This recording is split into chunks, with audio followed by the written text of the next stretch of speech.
ओम शांति। 3 अगस्त 2026 के ईश्वरीय महावाक्य आज का मुख्य पॉइंट्स है। योगबल ही विश्व की बादशाही दिलाता है। साइलेंस बल से राज्य मिलता है, जबकि साइंस बल से विनाश होता है। बाप याद दिलाते हैं कि कमाई याद से होती है, अविनाशी कमाई। 84 जन्मों का चक्र और संगम युग का महत्व समझो। अभी का समय बहुत अत्यंत महत्वपूर्ण समय है। कमाई जमा करने का समय और धन को व्यर्थ नहीं करना और कांटों की दुनिया से निकलकर फूलों की बगीचा के योग्य बनना है। और अब सुनते हैं महावाक्यों को विस्तार से। मीठे बच्चे, तुम सच्चे सच्चे राज ऋषि राज योगी हो। तुम्हें राजा के लिए पवित्र जरूर बनना है।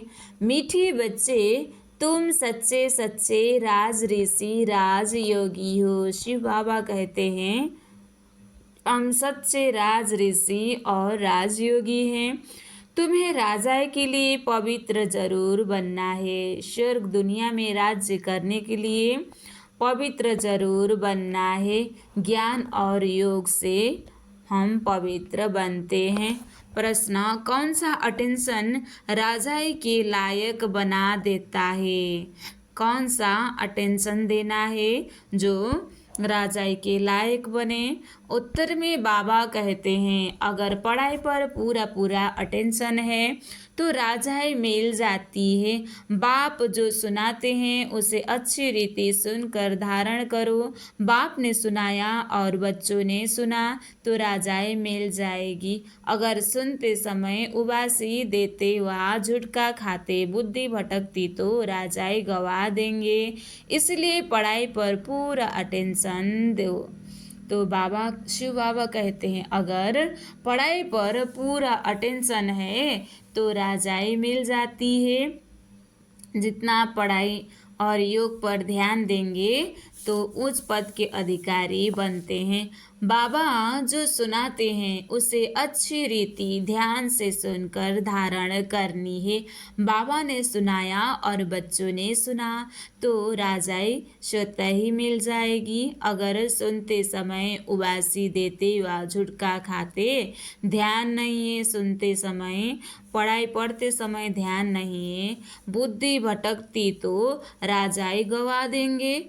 इसलिए पढ़ाई पर पूरा पूरा अटेंशन दो। गीत, हमें उन राहों पर चलना है। अच्छा, ओम शांति। रूहानी बाप रूहानी बच्चों प्रति समझा रहे हैं। आज बच्चों को हठ योग और राजयोग पर समझाते हैं। बच्चों को मालूम है वह जो भी सिखलाते हैं सब है हठ योग, क्योंकि वह कर्म सन्यासी है। वास्तव में गृहस्थियों को हठ योग कर्म सन्यास सीखना नहीं है, वह तो है ही निर्वृत्ति मार्ग। वह धर्म ही अलग है। तुम्हारा धर्म देवी देवता धर्म है। जिन देवी देवताओं ने राजयोग से ही राज्य पाया है, अभी तुम राज ऋषि हो। ऋषि उन्हों को कहा जाता है जो पवित्र रहते हैं। तुम अभी पवित्र हो।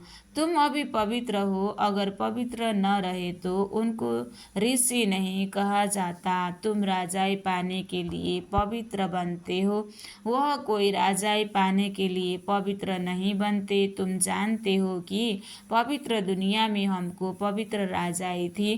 भारत में ही 5000 वर्ष पहले देवी देवताओं का पूज्य पवित्र प्रवृत्ति मार्ग था। 5000 वर्ष पहले देवी देवताओं का पूज्य पवित्र प्रवृत्ति मार्ग था। अभी पुजारी पतित बन पड़े हैं। पतित कैसे बने? 84 जन्मों का हिसाब है ना। बाप जो सहज राजयोग सिखला रहे हैं वही तुमको 84 जन्मों का हिसाब बतलाते हैं। दूसरे धर्म को संन्यास धर्म वाले क्या जाने। यह है देवी देवताओं का प्राचीन धर्म, वह है पीछे वाला धर्म। जो फास्ट हो गए हैं उनको सन्यासी समझ न सके। तुम जानते हो हठ योग अनेक प्रकार के हैं। द्वापर से भक्ति मार्ग के साथ हठ योग शुरू होता है। अभी फिर है राजयोग। वह हठ योग जन्म बाई जन्म सीखते आए हैं। राजयोग तुम एक जन्म में ही सीखते हो। उनको जन्म बाय जन्म पुनर्जन्म लेकर हठयोग सीखना ही है। तुमको राजयोग सीखने के लिए पुनर्जन्म नहीं लेना पड़ता है। यह राजयोग तुम सिर्फ संगम पर ही सीखते हो। राजाएं मिल गई, स्वर्ग हो गया फिर, और सब धर्म खत्म हो जाते हैं। तुम राज ऋषि हो। राधे कृष्ण भी पवित्र है ना। श्री कृष्ण को महात्मा भी कहते हैं। महात्मा पवित्र होते हैं। तुम भी अभी महात्मा व राज ऋषि हो। महात्मा अर्थात पवित्र, महान आत्मा। यह बातें कोई शास्त्र में नहीं है। शास्त्र तो बाद में बनते हैं। कहानियों में सल बैठ लिखते हैं। जो पास्ट हो जाता है वह बैठ खेल बनाते हैं। सच्चा तो नहीं है। अब बाप बच्चों को प्रैक्टिकल में पढ़ाते हैं। उनकी फिर हिस्ट्री बनाई है। यादव कौरव पांडव थे, जरूर संगम पर होंगे। संगम युग की हिस्ट्री बैठ बनाई है। त्योहार भी सभी संगम युग के हैं। राखी बंधन भी पवित्रता पर है। पीछे फिर उनका यादगार चलता है। यहाँ बाप भी सभी को पवित्र बनाए प्रतिज्ञा कराते हैं। सिख लोग कंगन पहनते हैं, वह भी पवित्रता की निशानी है। हिंदू लोग जनेऊ पहनते हैं, वह भी पवित्रता की निशानी है, परंतु पवित्र रहते नहीं हैं।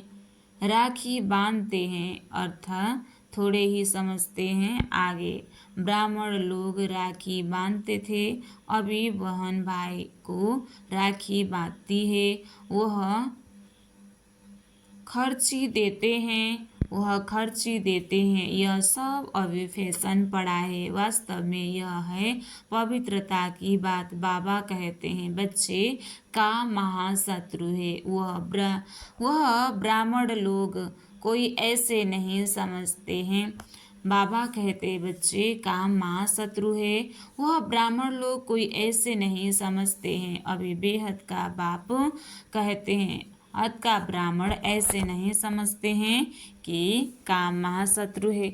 बच्चे प्रतिज्ञा करो, हम पवित्र बनेंगे, अभी विकार में नहीं जाएंगे। बुलाते भी इसलिए हो कि अगर पतितों को पावन बनाओ। सतयुग त्रेता में कोई नहीं बुलाते, वह है ही राम राज्य। यह है रावण राज्य। राम राज्य में 5 विकार होते नहीं, यथा राजा रानी तथा प्रजा। अभी तुम बच्चे जानते हो हम बाबा से स्वर्ग की बादशाही ले रहे हैं। इस नरक से जाना जरूर है। बाबा आया है पावन बनाकर स्वर्ग में ले जाने। फिर तो हम क्यों नहीं पावन बने। उन्होंने हठयोग तो अनेक प्रकार के हैं। जयपुर के म्यूजियम में जाकर देखो, कितनी वैरायटी है हठ योगियों की।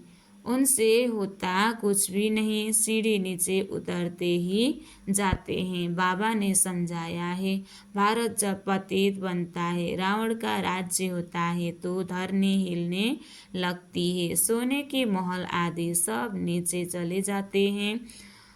महलों आदि को कोई लूटा थोड़े ही है, वह तो सिर्फ मंदिरों को लूटा है। कुछ जेवर सोना आदि ले गए हैं। जेवरों का सबसे जास्ती शौक तुमको है। तुम स्वर्ग में आते ही जेवर पहनते हो, राज्य करते हो, और धर्म वाले आते ही राज्य नहीं करते हैं। तुम बेहद के बाप से स्वर्ग की बादशाही का वर्षा लेते हो, तो यह बाप बैठ समझाते हैं, गीता पढ़कर नहीं सुनाते हैं। गीता में जो कुछ लिखा है वह सब मैंने कहा नहीं है। तो बाबा कहते हैं गीता में जो कुछ भी लिखा है वह सब मैंने कहा नहीं, वह तो मनुष्यों ने मेरे महावाक्यों का बाद में बैठ शास्त्र बनाया है। हमने जो तुमको सुनाया वह तुमने ही सुना, और फिर जाकर राजाए की। वहाँ यह ज्ञान नहीं रहता है। यहाँ तो बाप टीचर बैठ शिक्षा देते हैं। बाबा तो हिंदी में ही समझाते हैं, यहाँ सब हिंदी हिंदी कहते रहते हैं ना। जो उन्हों की भाषा है, वास्तव में प्राचीन भाषा हिंदी ही है, न कि संस्कृत। यह संस्कृत तो शंकराचार्य के बाद निकली है। जो आते हैं वह अपनी भाषा चलाते हैं, बाकी ऐसे नहीं कि बाबा ने गीता संस्कृत में सुनाई है, नहीं। गुरु नानक का अपना ग्रंथ है, उनसे सिख धर्म स्थापन किया, उनको भी अवतार मानते हैं। उसमें राजाएं भी होते हैं, सन्यासियों में राजाएं नहीं है, बाबा ने समझाया है। बुद्ध, क्राइस्ट आदि पहले गृहस्थी आत्मा थे, अब गृहस्थी पतित आत्मा तो धर्म स्थापन कर न सके, उनमें पवित्र आत्मा आई जिसने धर्म स्थापन किया। दूसरे धर्म तो किस्म किस्म के बहुत हैं, आकर अपना छोटा मत पंथ स्थापन करते हैं। झाड़ में भी दिखाई है ना, तो हठयोग और राजयोग में बहुत फर्क है। यह बातें समझने की है, जिसको समझ में नहीं आती है होगी वह झुटका खाते उबासी देते रहेंगे। यहाँ तो तुमको खजाना मिलता है, बड़ी भारी कमाई है, तुम रत्नों से झोली भरते हो, तो यह आंखें खोल कर सुनना होता है। झुटके खाते रहेंगे या बुद्धि बाहर भटकती रहेगी तो वह राजधानी पा न सके। तुम हो राज ऋषि, राजाएं प्राप्त करने वाले। बाप राजधानी स्थापन करते हैं, श्री कृष्ण नहीं करते हैं। श्री कृष्ण तो बाप का वर्षा लेते हैं। अब तुम्हारा बाप है निराकार, जिससे वर्षा ले रहे हो। विश्व की बादशाही का कितना तुम साहूकार बनते हो। यहाँ एक ही बाप आकर राजयोग सिखलाते हैं, सो भी घूमो फिरो खाओ पियो, सिर्फ बाप को याद करो। साहूकार जरूर अच्छी रीति खाएंगे, वह तो अपनी कमाई का फल खाते हैं। मालपुड़ा वह तो अपनी कमाई फल खाते हैं। मालपुड़ा खाओ या रोटी खाओ, याद करो बाप को, भले कुछ भी खाओ। पैसा तब किसके लिए है, बाबा कोई मना नहीं करते हैं, सिर्फ बाप से योग लगाना है। इस राजा स्थापन करने में खर्चा नहीं है। उस लड़ाई आदि में कितना खर्चा होता है, एरोप्लेन पर कितना खर्चा होता है, गिरते हैं तो एकदम ख़त्म हो जाते हैं, कितना नुकसान हो जाता है। तो बाबा कहते हैं चलते फिरते बाप को याद करो, सुदर्शन चक्र फिराओ। हमने 84 जन्म पूरे किए हैं, अब चले वतन की ओर, घर जाकर फिर आए राजाई करेंगे। तुम एक्टर्स हो न, वह बाइस्कोप तो 2.5 घंटा चलते हैं। यह बेहद का नाटक 5000 वर्ष चलता है, इनको मनुष्य ही जान सकते हैं। यह दुनिया है कांटों का जंगल, बड़े से बड़ा कांटा है विकार का, जो आदि मध्य अंत दुख देते हैं। दूसरे नंबर का कांटा है क्रोध, उनकी निशानी। यह महाभारत लड़ाई देखो, कोई बात में गुस्सा आया तो झट बम्स शुरू कर देंगे। अभी तो ऐसे ऐसे बम्स बनाए हैं जो बात मत पूछो। सतयुग में कोई लड़ाई आदि होती नहीं है, संगम पर ही यह महाभारत लड़ाई दिखाई है।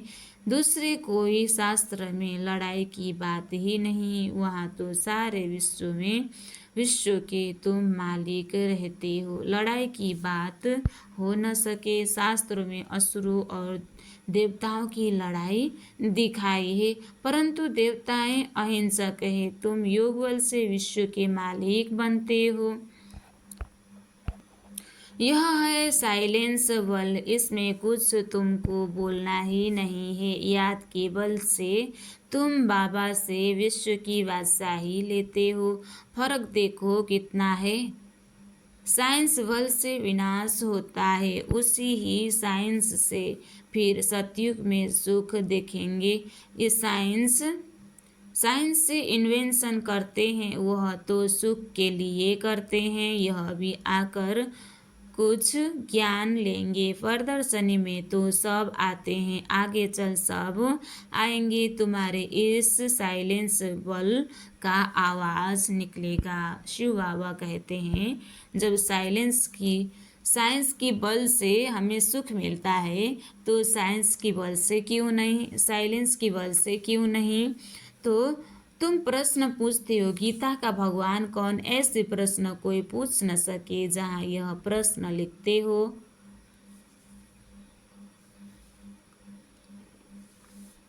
गीता का भगवान कौन, यह जब प्रश्न लिखते हो तो उनके साथ चित्र भी दो। गीता का भगवान परम पिता परमात्मा निराकार शिव है या श्री कृष्ण है, जो पूरे 84 जन्म लेते हैं। पतित से पावन बनाने वाला तो एक ही बाप परमात्मा शिव बाबा है। श्री कृष्ण की आत्मा तो 84 जन्म ले सवारी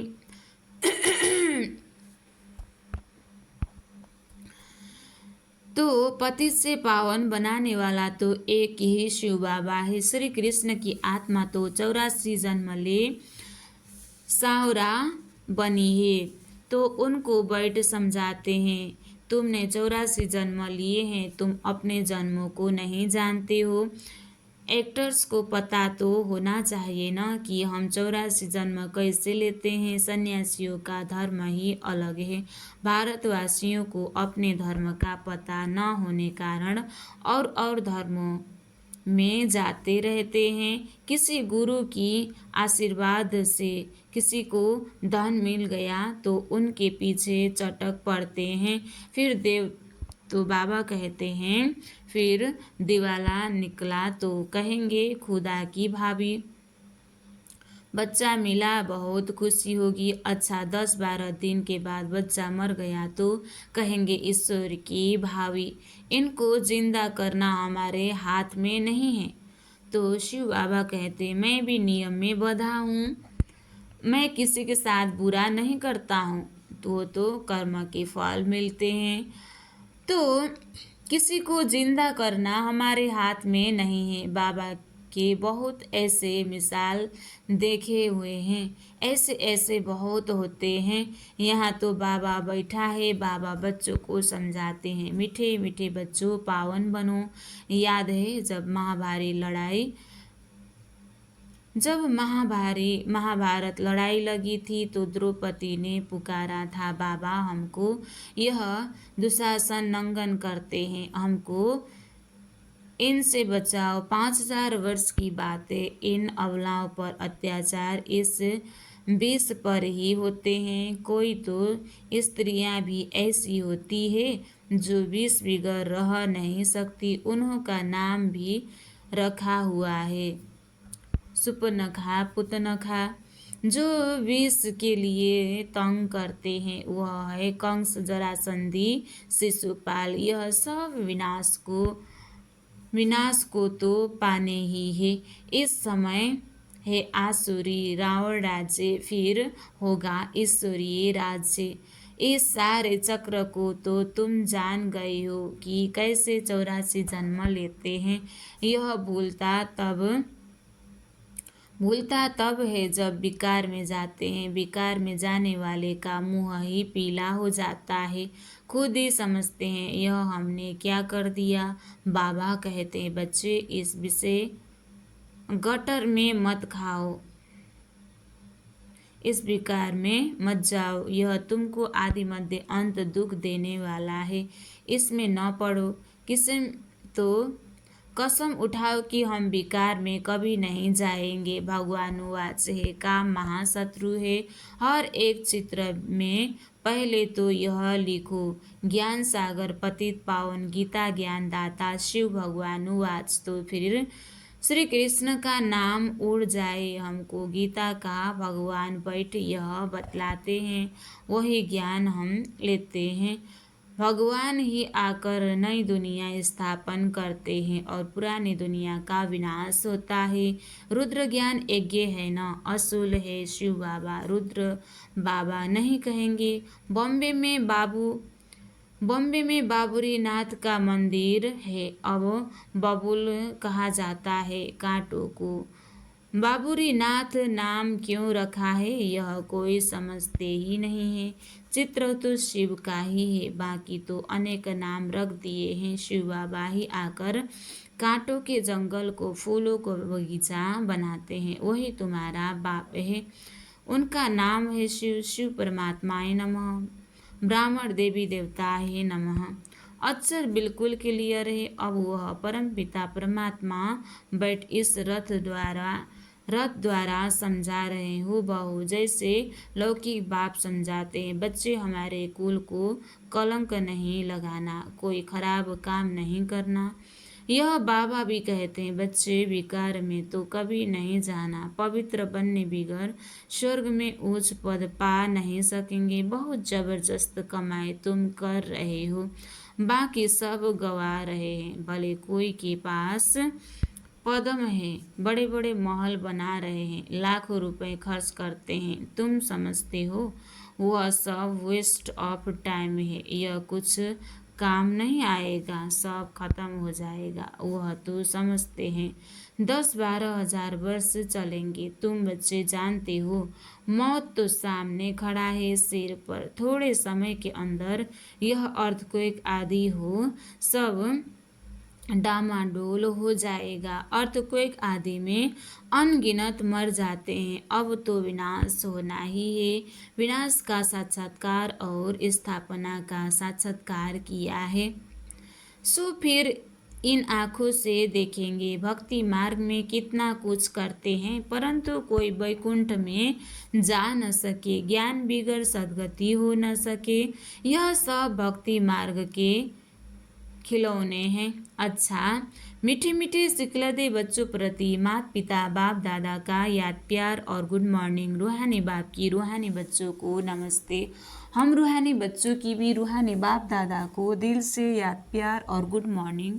नमस्ते बाप दादा, नमस्ते नमस्ते नमस्ते। धारणा के लिए मुख्य सार 1 नंबर, कुल कलंकित करने वाला कोई भी खराब काम नहीं करना है।